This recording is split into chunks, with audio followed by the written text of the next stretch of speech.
We're in South Florida, Fort Lauderdale. Look who's here! Oh my gosh, the Virtuosa. I feel like it's been so long since we've talked in person. It really has been. Might have been Ring of Honor days actually in West Palm Beach, Florida, which isn't too far from here, but it's so exciting. Two-time former Impact Wrestling Knockout Champion. Will be a third-time Impact Wrestling. I would bet my life on it. And also AAA. Tell us about AAA and the championship you hold there. Yes, I am the current reigning and defending Reina de Reinas champion. That's just so awesome, Deonna. To see your evolution has been just incredible. And you're coming off this hard-to-kill pay-per-view and talking with Moose, the Impact Wrestling champion, about how every match there was a "This is awesome" chant, which is incredible on a show. One of those "This is awesome" chants for the match that you and Mickie James had. What was that match like for you? Okay, so we were in a Texas death match. So when that was announced, I was like, I don't even know what that entails. And you know, once I learned the rules, I was like, okay, it's kind of like you can get the pinfall, and then it's a last man standing, last knockout standing match. Okay, research. And then it was the first time knockouts have ever main evented a pay-per-view. So there's that element to it. And when I found out we were the main event earlier this past week, I was just a wreck all week. Anytime I thought about it, I was crying. And then my brother was coming. My brother lives in Dallas, and it was the first time I think he's ever seen me wrestle live. You know, Steve Maclin and I are obviously dating. He had, 15 or so Afghanistan combat vets that he actually served with there in attendance. So the whole thing was just so special for me. It was history making for wrestling, but then super personal. And the one thing I wanted to do all year, my goal was to main event a pay-per-view.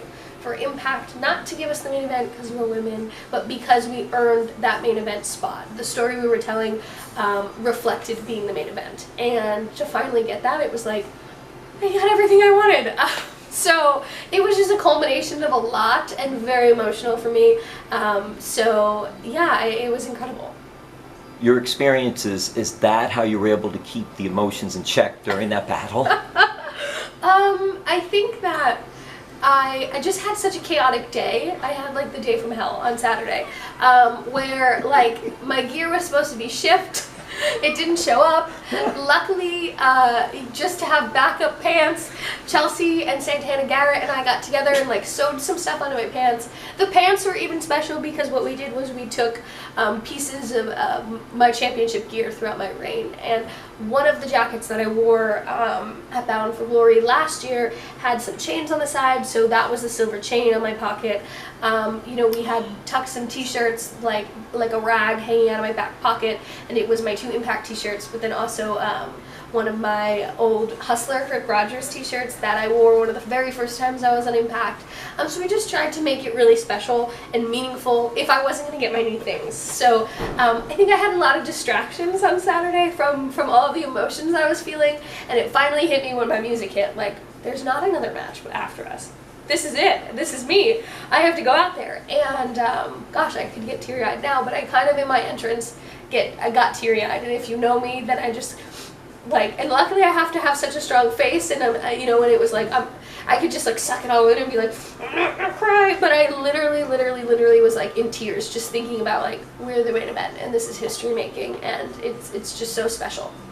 What was it like after the match then too? And with everybody there, and you mentioned Chelsea and Santana, and then you mentioned Steve and people he had, and your brother. Yeah. It was awesome. Which is funny. We were just talking about this is awesome chant. It was literally awesome for me. And Matt Raywalt was out there with me, and he's been such an integral part of everything that Mickie and I have done with who the Virtuosa is.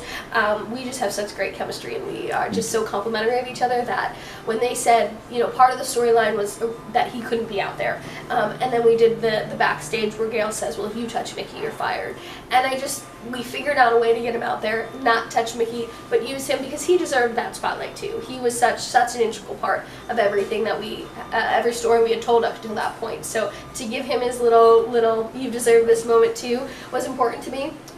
And then once the match was over and Mickie had won, we went off air Scott and Gail came out and gave us, you know, just hype the crowd up that we were the first ever Knockouts main event on a pay-per-view, and you know, how special that was, and how great Mickie is, and how, you know, everything that I've done over the last 2 years. It was awesome.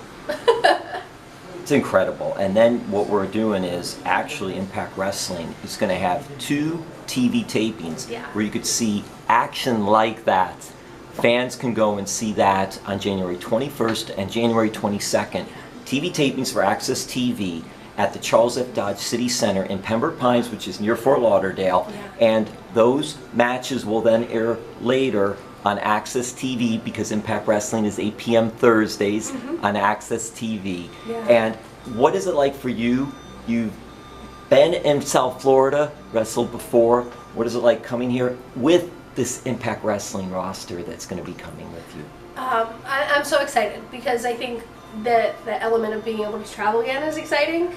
You know, for so long the whole world has just kind of been shut down, and we haven't been able to travel as much. And Impact finally is getting back on the road. I mean, we were just in Dallas for Hard to Kill and TV tapings after. We're going to be in Pembroke Pines next weekend. So I'm excited just to bring this new Impact roster around the country. I mean, you know, obviously it's nice because we're 3 hours from Orlando, that's where I live, but I think that Florida has such a strong wrestling history and such a strong wrestling fan base that it's going to be, and Impact has such a strong history here in Florida, that it's exciting to be able to come back and kind of bring it back to its roots a little bit.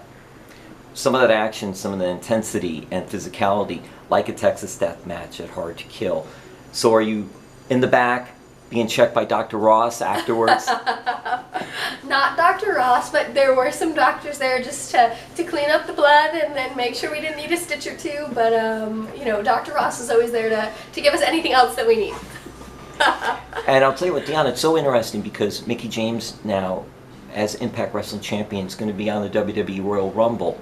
And we see this happening with all these different companies, and whether it's AEW or AAA or, gosh, Ring of Honor, Jonathan Gresham, Rok-C, and some talent that have been on the Impact Wrestling show and some of the Invasion as well. As a wrestling fan growing up and then now being a part of this, what has it been like when you're seeing all these companies sort of working together? It's cool. I think, you know, especially with WWE, who, you know, maybe doesn't have a history of playing well with others, is kind of how I put it, you know, all day today. I think that when it was announced that Mickie James, the Impact Knockouts World Champion, would be in the Royal Rumble, blew a lot of people's minds, and my mind was one of them, because I don't think we ever thought that they would do that, and that they would actually acknowledge another wrestling company. So it's exciting. It's exciting that this whole crossover and the Forbidden Door and whatever you want to call it exists, because it's reinvigorated wrestling a little bit. I think that what's exciting, especially about Impact, and you know, the Ring of Honor guys showed up and kind of invaded, and you know, you never know what you're gonna get. So, you know, especially being here in South Florida in Pembroke Pines next weekend, who's gonna show up? Is it going to be Impact people? Is it going to be New Japan people? Is it going to be someone from AEW? We have no idea, and that is what makes, you know, our live events particularly cool, because I feel like Impact has been the hub of the Forbidden Door more than anyone else. But also it just makes it exciting for wrestling fans, because you're going to see your favorites and maybe some people you least expect.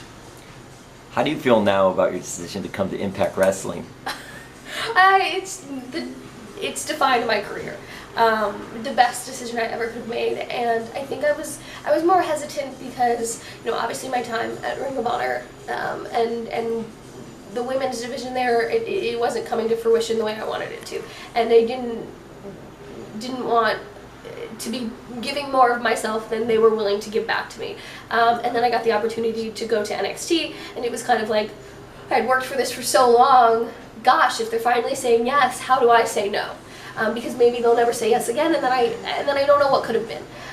So I was just, when I was released from NXT, a little hesitant to right away dive deep into another contract. And from the minute I walked into Skyway Studios in Nashville, May of 2020, for my first set of Impact tapings, I felt like this is my home. I felt welcome, and I felt respected, and I felt like an immediate part of. And, you know, part of that is the wrestling aspect, right? But then the other part of that is the office aspect and the locker room aspect. And even from the first conversation I had with Scott Demore on the phone before those tapings, I felt like this is going to be a good fit if this is how it goes. And yeah, like I said, it's defined my career.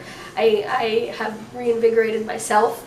I have lived my wildest dreams over the last 2 years, so I owe Impact. I'm so grateful for them. And you mentioned Matt, and I'm curious. So, does Deonna Purrazzo have any singing chops like Matt's? Have you tried to do a duet with him at some point? Oh,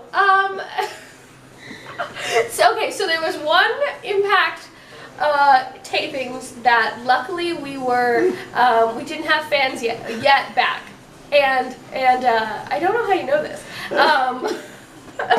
And so I'm in the ring, and I forgot what the line was supposed to be. We had the ability to stop and restart, and I don't know why, I just started singing. I'm not a good singer whatsoever. I mean, maybe I am. Maybe I was great and I blew everyone's mind. To me, I'm not a good singer, but I just started singing Happy Birthday. That was the only song I knew off the top of my head. And there's a couple people at Impact that will never let me live it down. I'm sure there's footage of it somewhere. I'm sure the camera's still rolling. But, I'll just leave the singing to people who are good at it. That's just so great, Deonna. It's so great. Deonna, it's so incredible to me to watch your evolution as a young wrestler with Ring of Honor. And then I look at someone that I've got to interview, Rok-C. Yeah. And what are your thoughts of a young talent like her? And also another one, Miranda Alizé. Yeah. I think they're both incredible. I've had an opportunity to be in the ring with Miranda quite a bit more than Rok-C. But specifically, when I look at Rok-C, it's like I'm looking in a mirror. And it blows my mind how beyond her years she is, in terms of wrestling, but then also just like as a human being. And so this championship match we have coming up this Thursday at Impact is very important in terms of, yes, it's AAA Reina de Reinas Championship versus Ring of Honor World Women's Championship winner take all. But it's also just like this weird meeting of us two. And like I said, in terms of where she is in her career to where I was, 5 or 6 years ago, I feel like it's looking in the mirror. In terms of wrestling and her ability and her strong points, it's like I'm looking in the mirror. And then she's the Ring of Honor Women's World Champion, which is something I fought tremendously hard to see come to life in Ring of Honor. So the fact that this is really a full circle kind of thing for me is incredible. And I'm so excited to be in the ring with her, but I'm even more excited to break her arms and become the Ring of Honor Women's World Champion. It's so great that you could put that all together and then say, and break her arm. I'm telling you, the Virtuosa, there's a piece of her that really is me. It's fun to flow in and out of. Hey, you're friends with Chelsea, and wondering about tag teams, and then also Steve. You mentioned Steve, and I'm wondering about intergender as well. If anything ever came down the road for intergender tag team champions or something like that. Are these things that you've thought about too? Absolutely. I've kind of been asked all day, like, what is your goals for 2022? And number 1 is some sleep. I'd like some sleep after this weekend. But 2 is their new goals. So, it was to main event, and I got to do that. So now it's like, what else is there to do? And I think that the tag team championships have eluded me thus far, and I'd love to reignite VXT, which is the greatest tag team that never actually was, and win some tag gold in our Knockouts division. Also, there's the Digital Media Championship, which Jordan Grace holds currently. I love that, because that would, if I can win the tag titles and I can win the Digital Media Championship, then I'm the Triple Crown winner, which Jordan has already done, but I'd love to follow in her footsteps for that.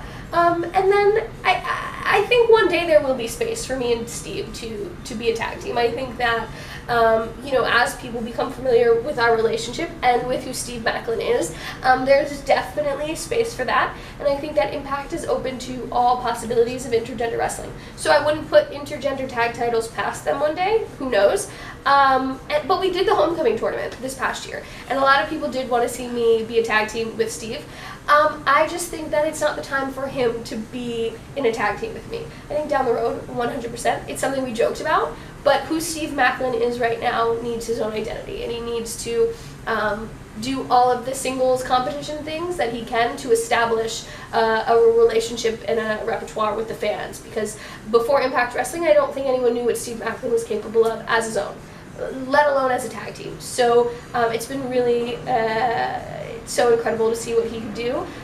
His match with Trey at Hard to Kill was, this is awesome chant as well, it was phenomenal, and hopefully one day there's space for us to be on camera together, but I am going to put that in the future because I want the spotlight on him, totally. And you mentioned Homecoming, you and Matt won the tournament. I am the queen of Impact Wrestling. That was so awesome. Another kudos for you. Yeah. And yeah. I'm wondering, because you said that day was just so crazy, Hard to Kill. Yeah.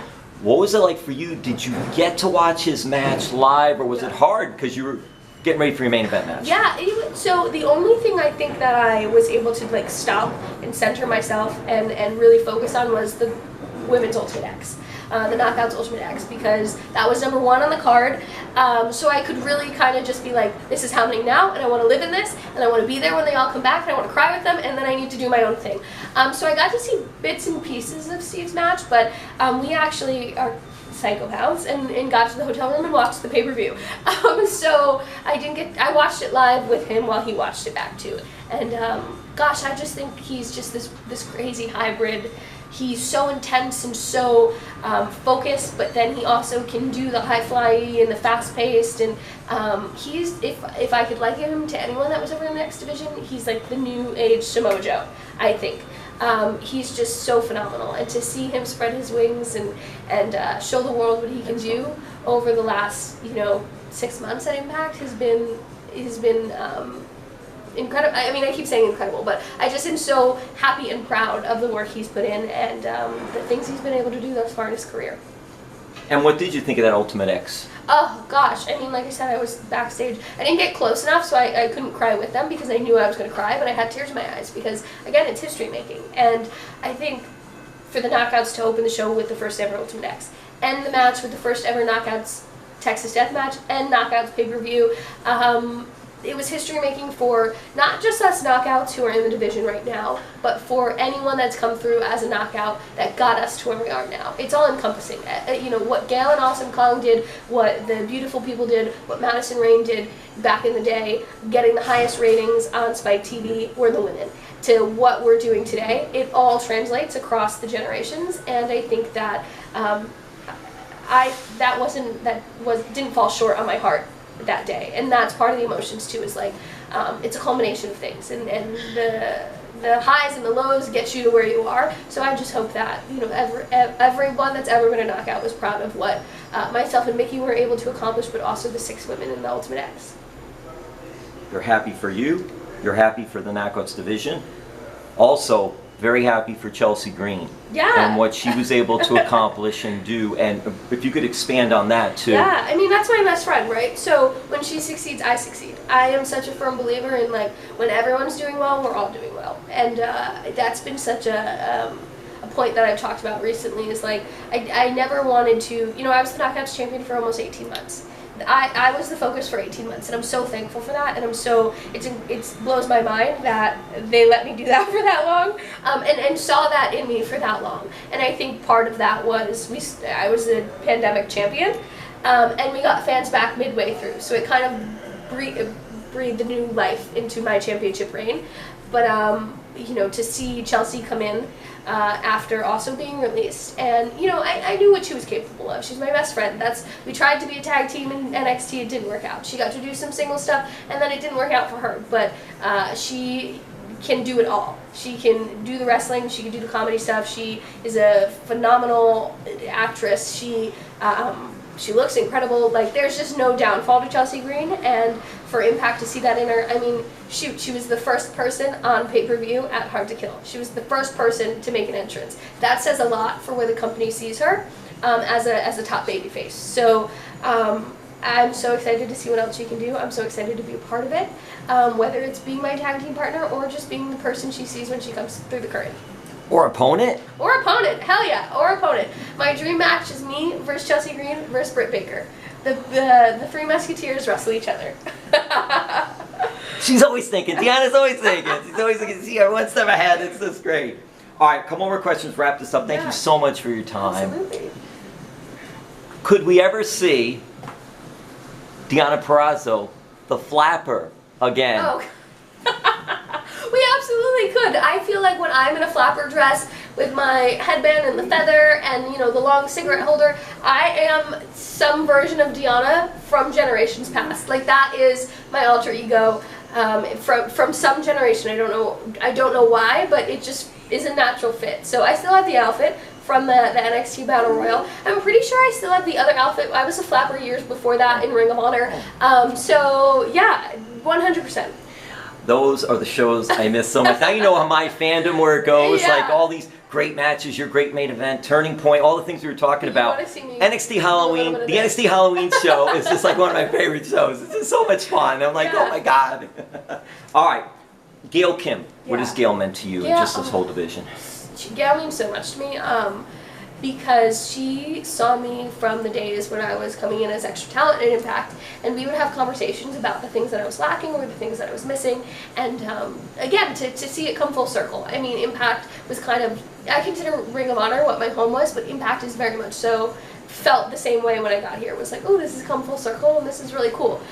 So Gail is someone that, I mean, I text when I'm like, I need support in this and I need to figure out how to do this better, and you know, she always, she's producing our matches, so when you come through the curtain, she has what you can do better, but I even love when she is equally as excited about what we did, and you know, this weekend she was equally as excited to make all this history, because I feel like I want to make her proud. This was her baby. This was her seed. She grew it into, you know, or helped grow it into what it is. So if I can make her proud, then I'm doing something right. And you know, that's exactly what I want to do.